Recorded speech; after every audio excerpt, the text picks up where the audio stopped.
Conscious consumption is a way of discouraging businesses' unethical practices by choosing not to spend money there. When legislative action is taking too long, consumers' refusal to participate in these unethical practices can be a strong way to make change. One famous example is the Montgomery bus boycott, but you might have also heard of this concept more recently in the context of prison labor. The reason these tactics can be so successful is that companies are driven by profit, and unfortunately, unethical practices tend to be more profitable. However, when morality becomes a factor in people's decision whether or not to spend money there, unethical practices can actually become unprofitable. This gives us the power to make change. This is really important in atrocity prevention because people who commit atrocities also need money. Unfortunately, many of those people get their money from companies and institutions that we spend money at in our daily lives. This is particularly important for three of Stan's conflict areas: Burma, East Turkestan or Xinjiang, and Yemen.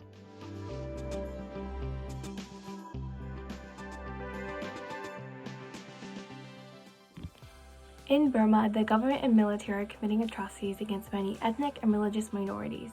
Violence and persecution have caused mass casualties and displacement of many other people, with over 457,000 internally displaced peoples living in Burma by the end of 2019. Burma is also the source of over 90% of the world's jade and rubies. The military exploits the labor of ethnic minorities and sells these gemstones to fund their continued corruption and atrocities they commit.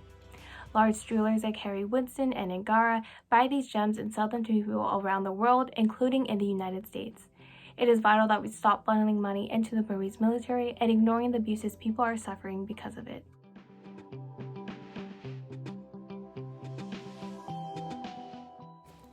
In East Turkestan, often referred to as the Xinjiang province of China, Uyghur Muslims are being detained and held in concentration camps.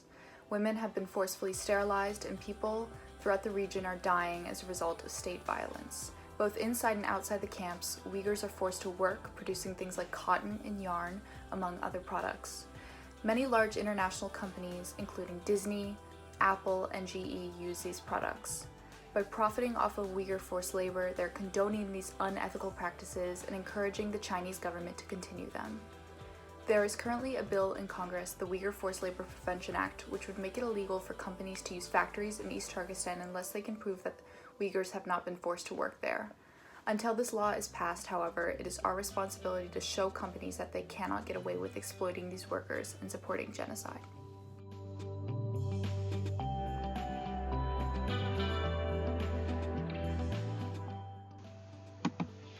Global athletics are complicit in these unethical behaviors, and the Olympic mission is inconsistent with its actions.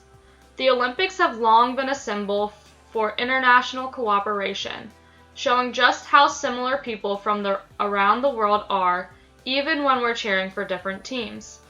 They operate with the values of excellence, respect, and friendship, and the working principles of universality and solidarity, unity and diversity, autonomy and good governance, and sustainability.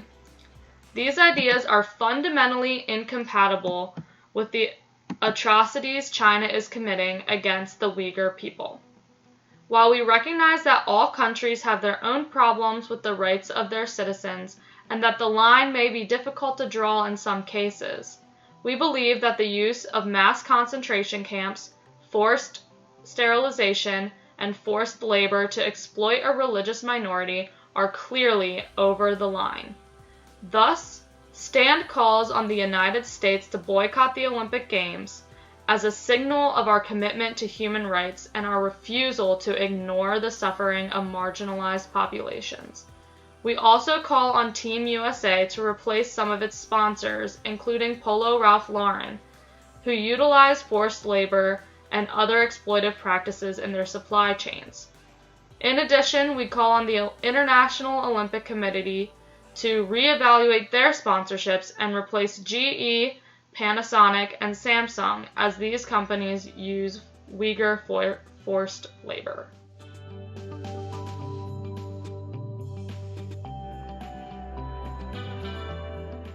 As the Yemeni civil war approaches 6 years, more and more civilians are put at risk. The majority of civilian casualties have been caused by the Saudi-led coalition which gets majority of its arms sales from the United States. Using American F-15s, the Saudi-led coalition has not only directly killed civilians but also destroyed critical infrastructure like schools and markets, leaving 14 million people at risk of famine. American universities and companies are invested in the continued sale of weapons to Saudi Arabia and profit from this devastating conflict. It is imperative that we work towards divestment if we want to reduce the supply of deadly weapons and end this conflict.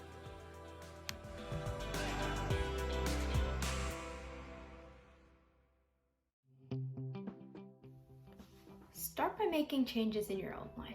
We put together a list of companies using Uyghur forced labor and some more ethical options that you can use instead.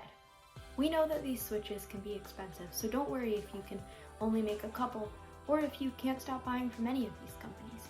You can still help by reducing your purchases overall, or by spreading awareness. You can also write to the US Olympic and Paralympic Committee and the International Olympic Committee to get the location of the Winter Olympics changed and to encourage them to reevaluate their sponsorships to reflect their values. Other ways you can get involved in our conscious consumption campaign are by signing petitions to stop the sale of Burmese genocide gems and by working with people on your campus to push your university to divest from Saudi arms sales and help end the war in Yemen. Lastly, please join one of our action committees and get support from other people with STAND. We would love to have you. If you want to learn more about any of these issues or get involved, you can check out the Conscious Consumption Campaign Toolkit with the link in our bio or on our website at www.standnow.org. Please get involved in whatever way you can. We need you.